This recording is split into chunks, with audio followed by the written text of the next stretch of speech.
Hi guys, and welcome back to the hot seat. You're watching it live in real time here at the Social Media Show's studio. We are going to jump right into our first guest. Like I said, I'm very fortunate to have this guest come in because he drove all the way down here to be on this show.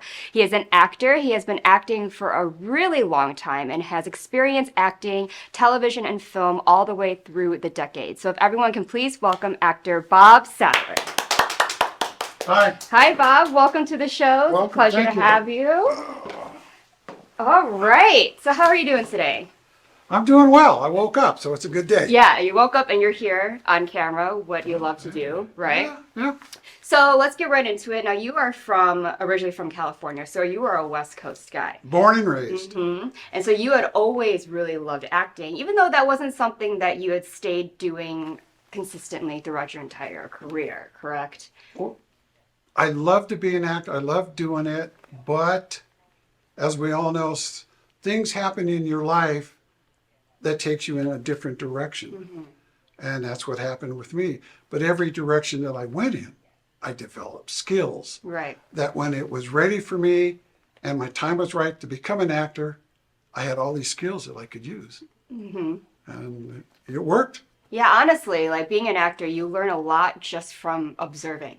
Yeah. Right? Which is actually amazing because actually one of the things that you had done was that you were in law enforcement. Yes. Correct? And that requires learning a lot about different types of people, not only in the public, but also people that work within your field. Yes. And so those skill sets really kind of stay with you in many different ways and you see life a little bit differently. Right? And so what was that like for you, still having the love for the arts, but then going into a field that some might be thinking is completely opposite, right? Well, if you don't really think about it, being in law enforcement, you're also acting. Mm-hmm. And people don't realize it. I used to do when I would path search somebody, I would go, hey, you got any bombs, bazookas, or hand grenades on you? And they're looking at me like I'm crazy. Mm-hmm. But they got path search and they didn't put up a fight. You have to talk to somebody like I'm talking to you, but in a moment's notice. I can get right up into your face and scare the bejeebies out or whatever. And then a second later, I'm just calm. But that's acting. Right. And you learn. And you learn from the people that you're arresting. You watch their behaviors. Mm-hmm. And you learn from their behavior what to expect maybe on something else. And I loved it. I mean, I met some interesting people when I was working in law enforcement. Yeah. So what was your position in law enforcement? My father was a fugitive, a detective, and law and warrants and stuff like that. So, well, I started out as a reserve officer in Upland for 2 years. And then I put myself through the Riverside Sheriff's Academy. And then I got hired by Arcadia PD. And I worked there for about 10 months until they let me go, because I got into an auto accident with my training officer and the injury was to my lower back and stuff like that. But it was interesting because when I was there, I don't know if you know about the Night Stalker. Mm-hmm. He was running around Temple City and all those other places. And I can remember we'd go into like a church parking lot or a place here and there were couples that are, doing their thing in the car. And I'd sneak up on them and walk and then hit them with the flashlight. And they go, oh my God, you're lucky it's me. It could have been him. You'd be dead, Right. And because of the injury, they let me go. And I took about a year off, and then I went to work for the California Department of Corrections. Okay. The women's prison in Chino. Okay. Yeah, that was fun. That was really I'm sure you have a lot of amazing stories that, can tell people. But I think the one thing that, as an actor myself, I can kind of relate in a way to what you're saying about your career is that you always have to be in the moment. Yeah. Right? Yeah. And what a lot of people don't understand is when you're in film, kind of like now, like we're in the moment, we're being present, we're talking right now. And I think that's what a lot of people don't understand, right? Yeah. And so when you are on film sets, for example, your first big gig from Central Casting was Armageddon. And you got to work with some amazing actors in a legendary film. And you actually got pushed up in that movie from the role that you originally had, correct? Yeah, it was funny. you picture the big sound stage like this room, and I was standing way over there in the far corner, okay? There's 205 of us. And Michael Bay walks in with Casey, the first AD. And he's looking at everybody and he goes, "You, come here." I think to myself, "What the hell am I gonna do?" "Come with me." I go, "Okay. You're my flight surgeon." Then he told Casey, "Go ahead and set everybody else." And the actor who was playing one of the scientists, and he goes, "That's amazing that he did that."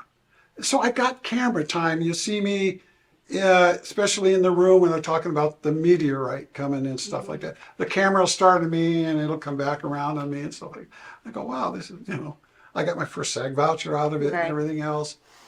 And then it was just crazy. I went and did a commercial after that, just sit in background, like I'm doing here. I just sit on set, white t-shirt. Of course, I was a lot younger then. And the director goes, "Okay, when camera rolls, you hold up this sign that says, 'I am Superman.'" Okay. Camera rolled. I stood up, got bumped up to a principal. They had 13 principals sitting in the trailer. It never aired, but that got me my full thing in the SAG. And I'd work background on, I remember I was working background on a TV show. And I was in the trailer and they were outfitting all the cops. And I'm sitting there and I go, "You're doing it wrong. What the hell do you know?" Well, I got 12 years plus law enforcement. I think I know how to dress a cop.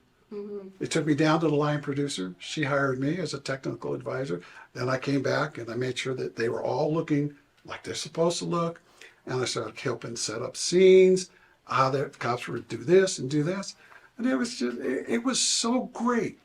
I was really having a good time until the strike hit. Oh, yes. Back in 2003, 2004. And, yeah. But you're the prime example of being in the moment, right? Yeah. You learn that even though film sets can be very time consuming, right? There's sometimes a lot of sitting, there's a hurry up and wait. But when they need you, you got to already have everything in order. You got to have your wits about you. You have to know what you're doing, even if they tell you and you've never been whatever they're putting you as before. It's just something where you have to constantly be ready and aware. Well, what the public doesn't understand, you see a clip up on the screen for 3 seconds. It may have taken them 3, 4, 5 days to film that one scene because they have to do all the reverse angles. They have to do everything with each actor and everything else. And they have to make sure it's all, the way it is. And then they put it into the final cut. Right. Yeah. And or they may not even use it. Yeah. One whole day's work just kind of is in the digital verse somewhere deleted. Yeah. Right. Yeah. So back in your younger years, I know you did some drama before, like theater and stuff when you were a lot younger. What was it that drove you to originally look into doing anything like this way back when?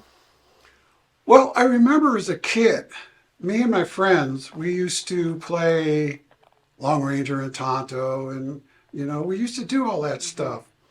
And my father was friends with some directors and actors and stuff. Right. So I'd get to go on sets and I'd get to watch what's going on. And I go, wow. And I think to myself, I would really like to do this and stuff like that.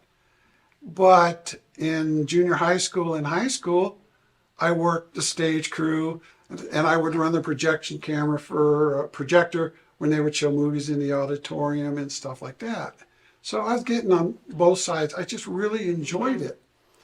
But when I graduated in 1969, there was a little thing going over in Asia, Vietnam. And me and my friends, we were all sitting in Santa Monica College. And they had the draft. Oh, God. And my birthday was the first one they drew out. I go, oh, God. Then they drew a corresponding number, 200 and something. I go, well, I'm not getting drafted. I threw my books away and I went to work at Bob's Big Boy. I worked in my grandfather's factory where I learned how to sew, single needle, double needle. I became an auto mechanic. You learned how to toss pizza and touch it with right? That's how, people don't realize you toss it up and you got to grab it like this with your hands and you can fold it. Otherwise they go, but I just, as a kid, we used to sneak into MGM, my friends and I. We'd go on the back lot And that was the Gone with the Wind set and the Tarzan set and everything else. And the guard knew us. He finally goes, guys, just don't get hurt. And we used to play like in that. And then across the street was the aircraft where they held all the old World War II and World War I aircraft. And I remember the B-7. And we'd sit there and get in the planes. It was just so great. It was such a great life in the 60s, you know. And I met the Beatles. Yeah. I met Elvis Presley, Anne Margaret, Sinatra. It was such a great time for my generation. Yeah. We were the hippies or whatever. I even had long hair and wore moccasins, and it was just great. Yeah. You know, and but life throws you curveballs, and you have to. Great from Dirty Harry, improvise. What is it? Improvise, whatever it is, I forgot. Improvise, adapt, and overcome. And I learned I had to do what I had to do. And when I had a family, work came first and everything else. And but when I retired from my law enforcement, that's when I knew I had my life to play. I had a pension. I didn't have to worry about anything. And I could go do what I always wanted to do. And now you have many credits. Yeah. And, I mean, you started and then, you know, life happened and then you came back. And if I remember correctly, like you started getting back in film sets around the 80s or going into the 90s, which was a completely different time when it comes to media. Yeah. How things were ran, different types of people that were on the screens, right? And so adapting to that, I'm pretty sure, and just like now, and then now like the way film is, how we audition, things like that are all completely different. So how did you navigate going into these different film sets with a different mindset, let's just say, than what you would have remembered before you took on all these other careers? I just took it one day at a time, you know. I grew up around so many people and I watch people.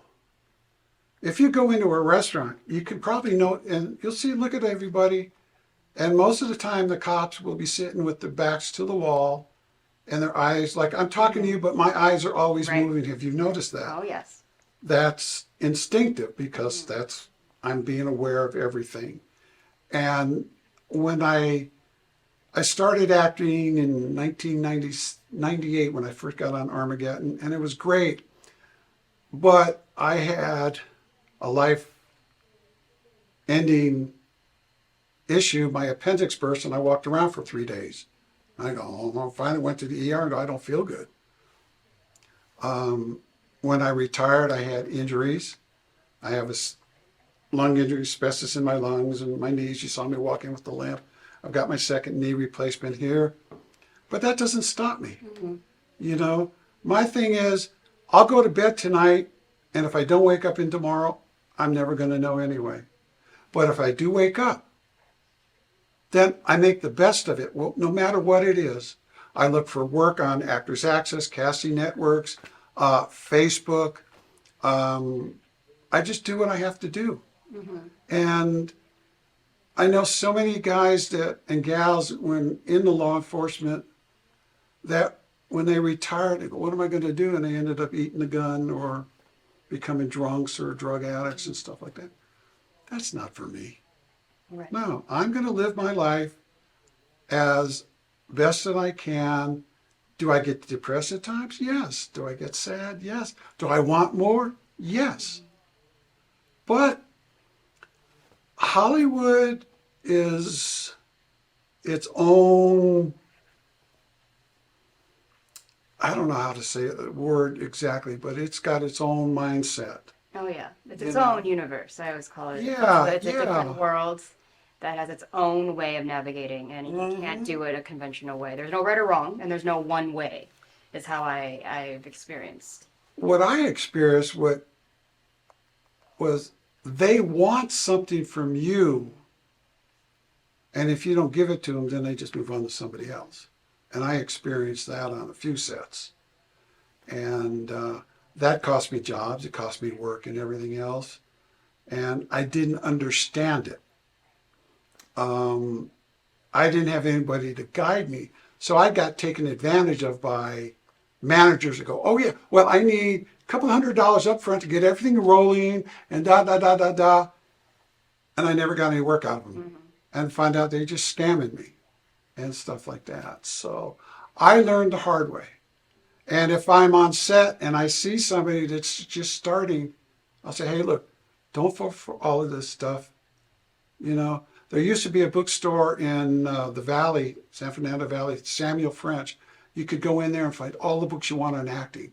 And they would tell you what you need to do, what were the scams, how to look out for stuff. They don't have that stuff anymore. No. And people, they say the casting couch is gone. It's not gone. Oh, no, it's not gone. It's never just gone. Yeah. changed it around a little bit, you know. Yeah. The way to fit the time period and the time frame with all Yeah, the media you know. right now. Yeah. If anything, I feel like now it's a lot easier to do a lot of the things that people would be doing in the industry that are not so positive. Now, so when you came back to acting, I know that you then started delving into more acting classes, reading the books and stuff. But the underlying question of all of this was, what is it about acting for you that brought you back? Why do you want to be an actor? I just love it. I just love being an actor and doing things. I can remember I was on a set, Crazy Beautiful, with Jay Hernandez and Kirsten Dunst. And I choreographed the traffic stop towards the end of the movie. And I told Jay, I go, Jay, I'm retired law enforcement. So don't do anything stupid because I'm going to instinctively react. He goes, okay, Bob, no problem. So we do the traffic stop. I got him out of the car. I pat searched him and I walked him around the front of the car. He was sitting on the curb and I was talking to him. And then Kirsten was doing her thing in the car. And Jay jumped up. I put him on the hood of the car. It was a 65 Ford Galaxy with the hood ornament. And I pulled my handcuffs and I handcuffed him. And I wasn't using prop cuffs. I was using real cuffs. And I walked over and I grabbed Kirsten. We pulled her out of the car, handcuffed her, and my partner walked her back to the car. And the director yells, cut. And I hear Jay go, Bob, can I move now? You're like, whoops. I'm so sorry, Jay, but yeah, it's just, God, one day I can be a cop, the next day I can be a cowboy. I did a Super Bowl spot this past Saturday. I was a grandfather. You know, it's so much fun that you can be anything you want to be at any given time, whatever they want you to be. And that's what I like about it. It's different every time. It's Yeah, it's different. It's stimulating. Yeah. Because if you don't stimulate the mind and your body, you're going to die. Oh, yeah, of course. You know, and I'm not ready for that. I want to be yeah, you around for shouldn't. another No one 20 or should. 30 years to torment Right. people. So what is your goal in regards to acting? I know you're doing a lot of law enforcement roles. You're doing a lot of the same things, but is there something in you that wants to just delve into something completely different to challenge yourself as an actor? Yeah, well, you know what surprised me was on the set of Armageddon, I was talking to Jason Isaacs. He played the scientist. And we were talking about writing. He said, well, go write it. So I went home after that and I wrote like a 5-page, almost like a Twilight Zone thing, all handwritten. And I brought it back to him and he goes, hey, that's pretty good. So I registered it and stuff like that. And then I started getting work and everything else. And then I remember I was watching one of Clint Eastwood's Dirty Harry movies. And I sat down and I wrote a Dirty Harry movie. But I changed it all around. I took it like 20 years into the future where he finds out that he has a son by a girl, a woman he was with, and all that other stuff. I never did anything with it. And then I guess when COVID hit, I sat down, I had this crazy idea, and I wrote a Western. And, but it's not your typical shoot 'em up, bang, bang. Yeah. There's no cussing in it. There's no sex. There's no real violence. I dealt with the Civil War and the racial issues. I dealt with the discrimination. I dealt with white man and the Comanche and the Indians, but I dealt with it in a respectable way where there's mutual respect. Yeah. And I'm hoping to sell it. I'm hoping to win the lotto. Then I can film it. Yeah. You know, that would be my ultimate goal. But for me, it's just life. I just want to enjoy life and be the best person that I can. And that's all you can ask for. And then when my time comes, I'll either go up there or I'll go down. I don't know. I'm hoping I go up there. Right. So you've done a lot of, I know, local independent films that have been going around, and one of them recently actually made it into Vegas Movie Awards that happened some months ago. Yeah. Correct. I can't think of the name. Drone Down, I think it was. And the Jungle, I think you did one that was... Oh, God, I don't remember. I've Yeah. got so many. But I know Drone Down got into the festivals and things like that. I just had one little scene at the end because the director liked what I did for the audition, but because of my leg, I couldn't run. Mm-hmm. And I suggested to him, well, hey, I'm being chased by Bigfoot. What if I just fall down? He goes, no, it's not going to work. So I just did a little scene at the end. I'm not looking for stardom. Okay. You know, I'm looking for just work. Hey, Yeah. I'm on set. Do what you want me to do. Da, da, da, da. Okay, you done? Thank you. Goodbye. Yeah. You just think- love working on sets, being I on just film love working, sets, the being on culture set and of working. the sets. Yeah, yeah. Yes. So how do you think the Las Vegas film industry is going right now? I know there's a lot of talks of, oh my God, this is going to happen, this is going to happen. And a lot of people that are doing what you do, and also people that do production, sit in the seat and they're like, I want to be the one and only production company here in Las Vegas, right? Everyone sees how film is moving differently. How do you see it? As someone with decades of experience and living in different decades and seeing how it's changed, how do you view Las Vegas within the film industry? Well, Las Vegas has always been the entertainment capital. Right. Going all the way back to when Bugsy Signal first started with the Flamingo. Yes, they've shot TV shows Las Vegas and they've shot movies here and stuff like that. I know when they did the Ocean's 11 movies here, they have hangars or warehouses over by the airport that they turned into sound stages and stuff like that. And I know that there are major celebrities now living here and who wanted to start a studio. But I'm never going to see it happen. They're never going to replace Hollywood, and they're never going to replace New York. You may bring a lot of work here, but it's all coming from LA. Right. All the actors are coming from LA. I got a breakdown yesterday, and I got it again today. They're looking for people and stuff like that. But it's a film that's shooting here, and most of it came from Hollywood and stuff like that. And they'll cast the one-liners or small roles, but for the most of the part, they don't do it. I don't see it really happening. I really don't. Yes, great, they got Formula One, and they got Super Bowl coming up in 3 Right. weeks. But that's like a separate entity. Yeah, that's totally right? separate. Yeah. But that's the type of entertainment that Las Vegas has always been known for. It's never been known for a film Yeah. capital, and I don't see it ever It's happening. money and tourism as well. Las Money Vegas and tourism, wants. exactly. But what's interesting about you, and I love your perspective, is that you're the only one that has sat here saying the opposite of what everyone's like. Oh my God, it's up and coming, and it could be right. I mean, I can't tell the future. However, I love that you bring a different perspective because that's real. This is what Las Vegas is, and in order for that to happen would mean people have to start believing in the talent here. And for some reason, I don't know what that is, it's very hard for big production companies and agencies and the roles that matter to look more towards Las Vegas than just a city that they might get that location cheaper, right? Yeah, and I did a music video 2-3 months ago for a major rap artist and stuff like that, and we shot it in one of the casinos. But the casino never shut down. It was always, it was going and stuff like that. But in order to build a major studio, you're talking $500 million for, at least 10, 12 sound stages and a back lot and all the equipment and everything else. And I don't see it here happening. Yes, there's a lot of talent here. You got the showgirls, the magicians, the singers, You've got actors that live here, named stars, and you got actors like me. You know, we're character actors in the other stuff. But I was coming back, I know I'm probably getting time here. I was coming back from LA where I was working, and there was a whole caravan of vehicles coming up there, film vehicles. And they were coming up to Vegas to shoot a film. They shot their film and then they all went back to LA.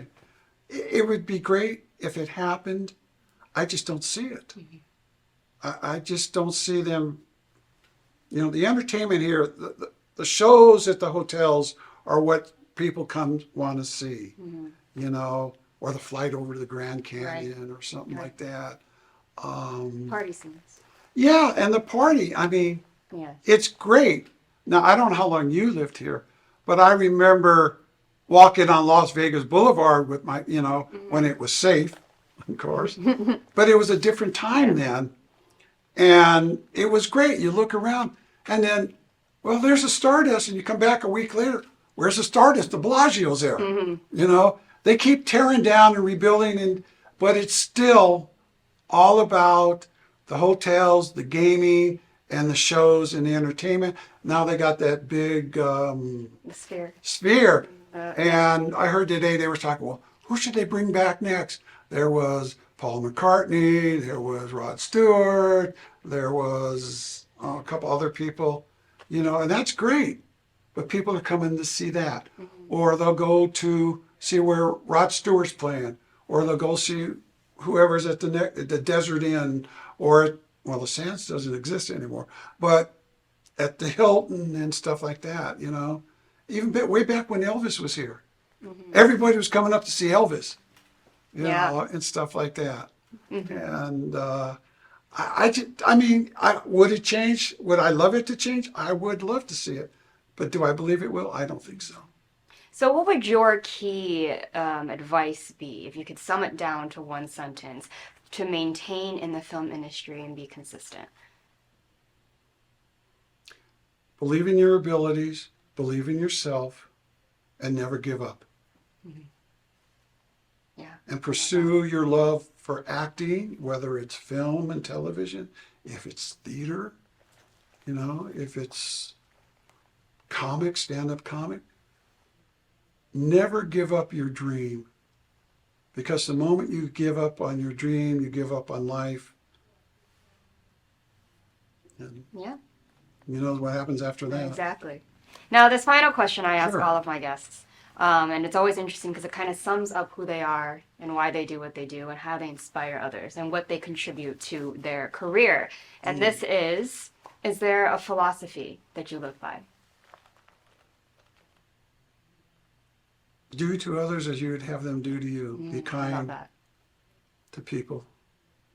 You know, where I live, and it's off the subject, I live up in Pahrump, and it's a lot of military retirees there. And it upsets me when I go into the markets or something like that, and I see an elderly vet trying to get something off the shelf, and people just walking by. And I go, can I help you? Sure. What did that take? 2 seconds out of my life? And the smile on their face, well, thank you.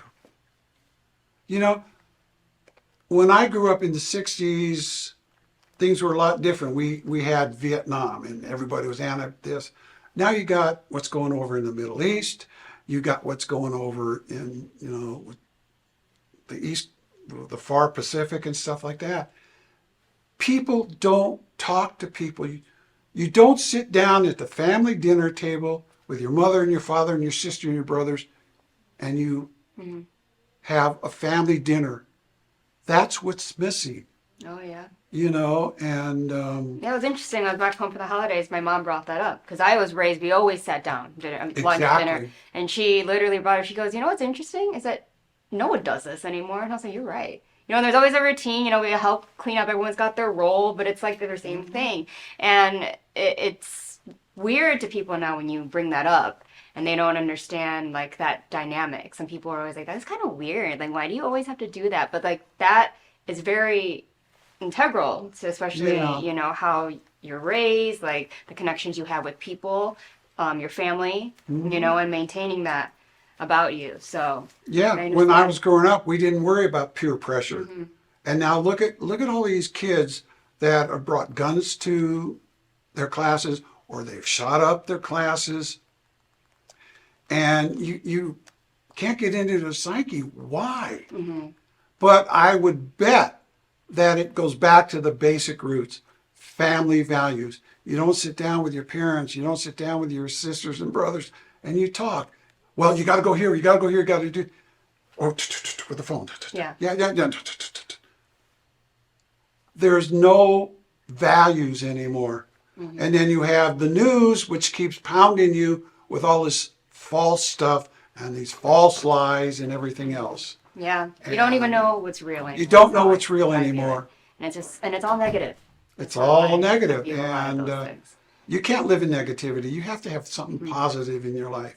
And for me, like I said, I woke up this morning, I called my neighbor and I go, so he's got a dog named Max. I go, so how'd Max like the 20-degree weather? He goes, oh, he didn't care, he was outside. But we talked, Yeah. And stuff like that. And people don't talk. I'm talking with you, and almost our entire conversation, we have eye contact. Yes. You go to other people and they just don't It's like very it. rare. I've realized very that. rare. I always make eye contact, but I notice when it makes people uncomfortable. It makes it's people uncomfortable. They don't want to. I don't know. Maybe it's a different. I don't either. It's a but different thing. I was raised that you respect your elders.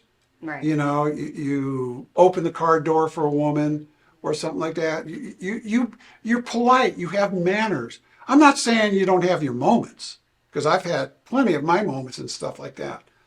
But there's no mutual respect anymore for people. They just, oh my God, they don't care. The world's going to end tomorrow. I'm going to get everything I can today. And I have a theory about that. And then I'll let you go. And look at all these new species that they are finding in the jungles. They thought were extinct, and they're not. Mother Nature is telling us something, and we better heed her word, or it's goodbye, cancel Christmas. Goodbye, all of us. The dinosaurs might come back, but Oh my God, can you imagine that? you know what? I also had this conversation. I feel like everything's going to reverse and get back at us humans for, Well, we really have to, listen and care about others besides ourselves. they've been telling us, the science has been telling us for years. We've got to stop doing this or we're going to destroy the planet. And look what we've done to the planet. And me, I happen to like living here. Yeah, you have a lust for life and you love working. You like getting up every day and doing everything that makes you, which is amazing. So with that, thank you, Bob, for being here in the studio. I hope you had an amazing time here. Your first experience on the hot seat. So thank you so much, everyone. Bob Sattler. Thank you. He is on Facebook, correct? And you also have IMDB. So IMDB, I'm on Instagram. Yeah. It was fun. I enjoyed it. So everyone, if you're looking for someone, especially if you want someone in law enforcement that can tell you right from wrong and be on the film set, he's going to be your guy. So I'm going to reach out to him, and I really hope that you check out all of his work. That's going to be on there on IMDb. It's going to have all those things. And if anything, you just reach out to him. He's a great guy. A great conversationalist, so he's going to have all of what you're looking for. So everyone, Bob Sattler, water of applause one more time. And make sure you guys don't go anywhere because we have one more guest, and I'm never done talking. See you then.